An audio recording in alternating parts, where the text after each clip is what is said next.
Narito na naman tayo para sa isang napaka-sweet at nakakakilig na love story nila Kalingap Edu at Ate Viancy. Tulad mo ay aking makilala. Para sa pagpapatuloy ng ating love story ay andito nga tayo sa highlights ng birthday ni Ate Viancy. Dahil noong birthday niya ay napakaraming tao talaga ang dumating at nakisaya sa kanyang kaarawan.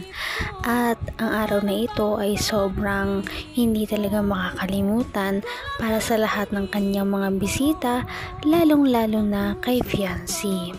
Isa sa mga pinaka hindi makakalimutan ni Ate Viancy na pangyayari ay ang pagbibigay sa kanya ng message ng iba't ibang taong naging mahalaga sa kanyang buhay nitong nakaraang taon at mga dahilan kung bakit nandito siya sa kanyang kinalalagyan sa ngayon. At ang isa sa mga taong ito nga ay si Dr. Love. Hindi naman umimig.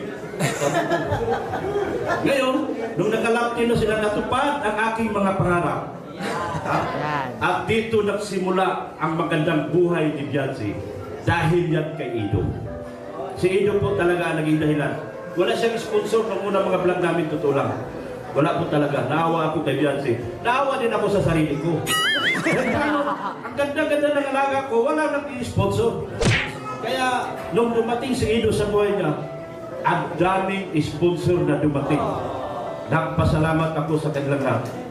Ma'am Ana, from Japan, Sir Lito G, from G Group, Ma'am Ritzy, Sir Lito, Tita Ping, Tita Ping, Robido, Tita Ana, Tita Ana, lahat po. Sa mga hindi ko po nabanggit, pasensya na. Dahil hindi ko po may isa-isa. Sa lahat ng 80 followers, mga GC. Viancy, ito na. Kita mahal. Nakaka-touch naman talaga ang alalahanin kung saan ang pinagmula ni Ate Viancy at kung titignan natin ay napakalayo na nga talaga ng kanyang narating kumpara noong unang nakilala pa lamang siya ni Dr. Love. At hindi naman mangyayari ang lahat ng mga blessings na natatanggap niya sa ngayon kung hindi dahil sa pag-discover sa kanya ni Dr. Love at pagkumbinsi nito kay Kalingap Rab na gawin siyang isang beneficiary ng Kalingap team. At dahil dito, isa sa mga taong napakahalaga sa buhay ni Viancy ay si Dr. Love. At ganon din naman si Dr. Love kay Ate Viancy dahil isa ito sa mga success na love team niya. Siguro na wishes ay nabanggit na sila nila. Pero ang tanging prayer ko lang sa iyo ay makamit mo yung mga pangarap mo sa buhay. Kung ano yung pangarap mo para sa family mo. And alam ko naman na napakabuti mong bata kasi lumabas ka lang.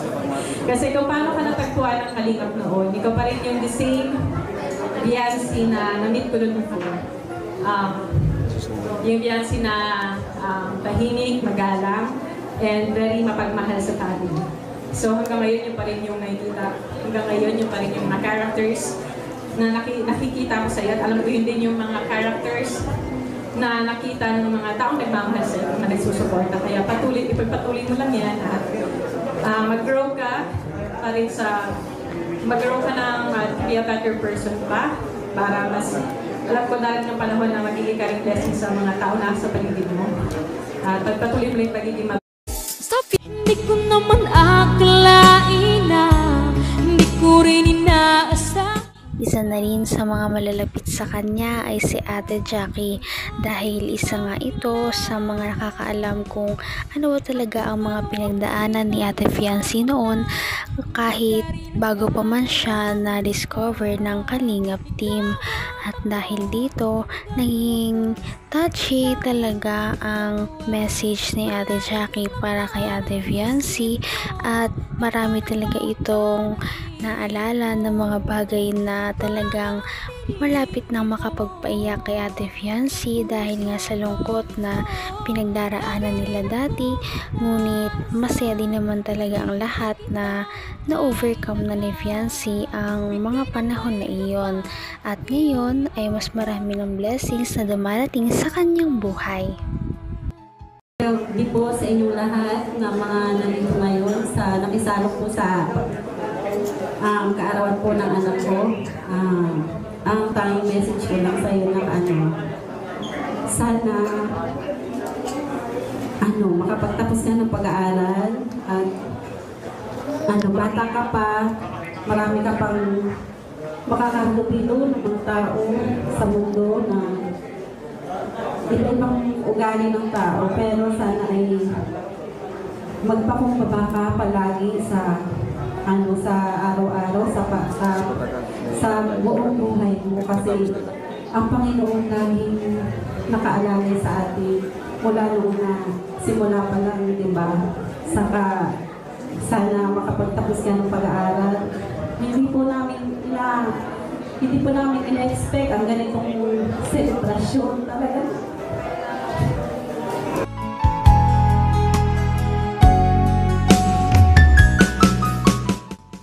At syempre, hindi matatapos ng isang debut ng isang celebrant kung hindi magkakaroon ng message para sa kanya ang kanyang mga magulang na siyang nagpakalaki sa kanya at naka-witness ng lahat ng pinagdaanan niya simula pa nung bata siya hanggang sa ngayong maging dalaga na siya. At kahit hindi pa nga ito debut ni Ate Fiancy, ay parang debut na niya nga ito dahil sobrang nakakatouch ang message sa kanya ng kanyang mga bisita, lalong-lalo na ng kanyang pamilya, dahil sila ang kasama ni Ate Fiancy sa hirap at ngayon ay medyo gumiginhawa na sila. Naalala nila ang mga times na sobrang hirap na hirap sila at isang kahig, isang tuka pa ang kanilang kabuhayan dati, lalong-lalo na nung may sakit pa ang kanyang ama. Talagang hindi po namin kaya. Hindi po namin kaya ganitong celebrate. Talagang first time niya.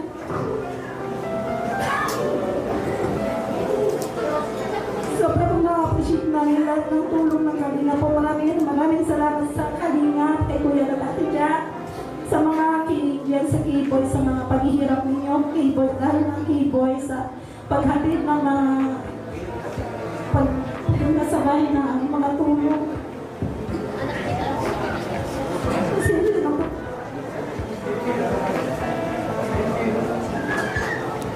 Na-appreciate ko po lahat ng pagmamahal nyo kay PNC, sa mga sponsor po, kay Kuya Bal po, maraming salamat Kuya Bal, sa lahat po sa inyo. Talagang hindi ko po masabi ang feelings ko kung masaya po.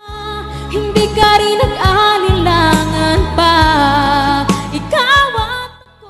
Kaya naman, hindi na naiwasan ng mama ni Ate Fiancy na talagang mapaluha at maiyak sa kanyang mga naalala noon dahil nga sa hirap ng kanilang buhay. Biruin mo, ang kanilang bahay ay hindi talaga ito stable, kaya naman tuwing umuulan o bumabagyo, laging hindi sila mapalagay at hindi makatulog ang buong pamilya nila dahil anytime ay pwede silang bagyuhin at abutin ng tubig galing sa dagat. Kaya ngayon ay mas masaya na rin ang kanilang buhay na medyo malapit nang maipatayo ang bahay na ipinapatayo sa kanila ng Kalingap team. Kamay na kita mahal.